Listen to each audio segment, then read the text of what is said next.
తిరుపతి జిల్లా గూడూరు పట్టణంలో ప్రజా విజ్ఞప్తుల దినం ఆర్డీఓ కార్యాలయం ప్రాంగణంలో ఏర్పాటు చేశారు. ఈ కార్యక్రమం ఆర్డీఓ ఆధ్వర్యంలో నిర్వహించారు. ఈ కార్యక్రమానికి ముఖ్య అతిథిగా గూడూరు ఎమ్మెల్యే పాసం సునీల్ కుమార్ విచ్చేసి ప్రజలు ఇచ్చిన అర్జీలను క్షుణ్ణంగా పరిశీలించి త్వరితగతిన వారి సమస్యలను పరిష్కరించాలని అధికారులను ఆదేశించారు. ఈ కార్యక్రమంలో అన్ని శాఖల అధికారులు పాల్గొన్నారు. సంబంధాలు తీసుకొని ప్రజల్ని కానీ గవర్నమెంట్ ఇబ్బంది పెట్టడం మాత్రం ఓర్చుకునే సమస్య లేదని చెప్పి నేను తెలియజేస్తున్నా. కాబట్టి దయచేసి నా రిక్వెస్ట్ ని మీరు తప్పుగా భావించద్దు. దయచేసి ఇదే అధికారులు, ఇదే పోలీస్ అందరూ కలిసి ప్రజల్ని ఇబ్బంది పెట్టారు. అధికార పార్టీ వాళ్ళు ఏం చెప్తే అది రూల్స్ కి విరుద్ధంగా మీరు చేశారు. దయచేసి మీ చేత్తోనే మీరు ఏం చేశారో మీరే దాన్ని సరిదిద్దామని చెప్పి మేము అందరినీ కోరుతున్నా. మీరు చేసే తప్పులు మీకు తెలుసు కాబట్టి అర్జీ రూపంగా చూస్తే ఖచ్చితంగా మీరు చేసిన తప్పుల్ని మీరే సరిదిద్దాలా, వేరే వాళ్ళు సరిదిద్దరు. కాబట్టి దయచేసి ఆలోచించండి. చేసామో మీ పాత అడగటంలే, మీరు ఏం చేశారు ఎట్లా చేశారు నాకు అనవసరం. ఇక ఈ సంవత్సరంలో మాత్రం అటువంటి కుదరదు. అట్లా మేము చేస్తాం సార్, మేము ఉంటాం సార్ అంటే దయచేసి దండం పెట్టి వెళ్ళిపోండి. మీరు లెటర్స్ వెళ్ళిపోండి. ఖచ్చితంగా ఈసారి మార్పు ఉండాలా. మంచి ఆర్డీఓ గారు మనకున్నారు, ఇబ్బంది లేదు. ఆయన కూడా ప్రజా సమస్యల పట్ల ఎప్పుడు కూడా స్పందిస్తూనే ఉంటారు. ఉదాహరణకి కోటలో ఆయన చేసినటువంటి అభివృద్ధి కార్యక్రమం ఈ రోజు కూడా గుర్తొస్తుంటుంది. అట్లాగే ముస్లింస్ కి బోర్ అడిగితే సొంతంగా బోరు మాట్లాడించిన పరిస్థితి కూడా ఉంది. ఆర్డీఓ గారు మామూలుగా అందరూ అంటూ ఉండేవాళ్ళు, మంచి ఆర్డీఓ, బాగా పనిచేసే ఆర్డీఓ అని చెప్పి అనేవాళ్ళు. ఇప్పుడు మాకు ఈ కొద్ది రోజుల్లోనే నిజంగా ఆయన ఉన్నటువంటి మంచిదనం కానీ పేద ప్రజలకి ఏదో ఒకటి చేయాలన్నటువంటి ఆయన తపన కానీ అర్థమైంది. బేసిక్ గా ఎందుకంటే మేమంతా పేద కులాలకు వచ్చిన వాళ్ళం. నేను పబ్లిక్ గా చెప్తున్నా, మేమంతా పేద కులాలకు వచ్చిన వాళ్ళం. మేము కోటేశ్వరం కాదు. మా అమ్మ నాన్న మామూలు హెల్త్ డిపార్ట్మెంట్ లో ఉద్యోగస్తులు. సారు ఇంట్లో పరిస్థితి కూడా అదే పరిస్థితి. మాకు కష్టాలు తెలుసు.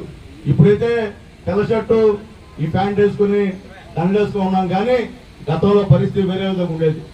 కాబట్టి మా వాళ్ళు ఎవరు ఎక్కడ కూడా బానిసలుగా బతకదని చెప్పి నేను తెలియజేస్తున్నా.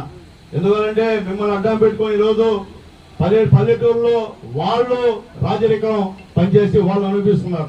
అధికారులు వాళ్ళు కన్సేగలో పెట్టుకున్నారు. వాళ్ళు ఏం చెప్తే అయితే మీ ప్రజలకు ఏం తెలియదు. మీ భూములన్నీ వాళ్ళ చేతుల్లో ఉన్నాయి. ఈ గూడూరు నియోజకవర్గంలో ఎంఆర్ఓలందరికీ కూడా తెలియజేస్తున్నా, పేదల భూముల్ని దయచేసి బయటికి తీయండి. వాళ్ళంత పెద్దలైనా పర్వాలేదు, ఎవడు ఆగిపోయి చేసినా బయటికి తీసి పేదల భూములు ఆర్టీఓ గారు కలెక్టర్ గారితో మాట్లాడి మళ్ళీ పేదలకు పంచాలని చెప్పి నేను ఎంఆర్ఓ అందరికీ తెలియజేస్తున్నా. అట్లా చేసే పని అయితే ఉండండి, లేకపోతే దండం పెట్టి వెళ్ళిపోండి. ఏం నీటిలో మొహమాటం లేదు, ఎక్కడ కాంప్రమైజింగ్ లేదు. కాబట్టి దయచేసి పేదవాళ్ళకి సాయం చేయమని చెప్పి అధికారులందరినీ రిక్వెస్ట్ చేస్తున్నా. అది పుణ్యం. అట్లా కాకుండా పేదవాళ్ళని హింసిస్తే అది పాపం, అది జీవితాంతం వెంటాడుతుంది అందరికీ. కాబట్టి దయచేసి పేదవాళ్ళ విషయంలో మాత్రం నేనైతే ఒప్పుకునే సమస్య లేదు, మా ఆర్డీఓ గారు కూడా ఒప్పుకోరు. అలాగే రాబోయే రోజుల్లో కొత్తగా వచ్చే అధికారులు కూడా ఒక వారంలో ఇక్కడ వస్తున్నారు. వాళ్ళు కూడా ఒప్పుకునే సమస్యలు అక్కడ అధికారులు తీసుకొస్తాం. కాంప్రమైజ్ అయ్యి ఒక పార్టీకి తొత్తులుగా ఉండే అధికారులు తీసుకోరాం, ఒక పార్టీకి బండ చాకరీ చేసే అధికారులు తీసుకురాం, ఒక పార్టీ కార్యకర్తగా వ్యవహరించే అధికారులను మేము తీసుకురాం. కాబట్టి అక్కడ అధికారులంతా కూడా ప్రక్షాళన ఒక 10 రోజులు జరుగుతుంది. కొత్త వాళ్ళు వస్తారు, పనిచేసే వాళ్ళు వస్తారు. కాబట్టి వాళ్ళ ద్వారా కూడా లా అండ్ ఆర్డర్ కూడా ఇక్కడ కంట్రోల్ చేయాలని చెప్పి రిక్వెస్ట్ చేస్తున్నా. అట్లాగే గూడూరులో గంజాయి కేంద్రంగా మారింది, పోలీసు వారికి తెలియజేస్తున్నా.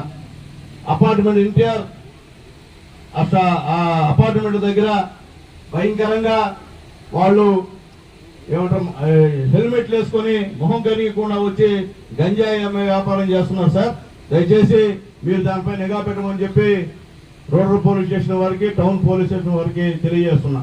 దయచేసి విచ్చలవిడిగా ఉంది గంజాయి, మత్తు పదార్థాలు, బంగాకు గందరగోళంగా ఉంది. మీరు అందరికి సెర్బోళ్ళు వచ్చారా? ఎవరన్నా సెర్బోళ్ళు వచ్చారా?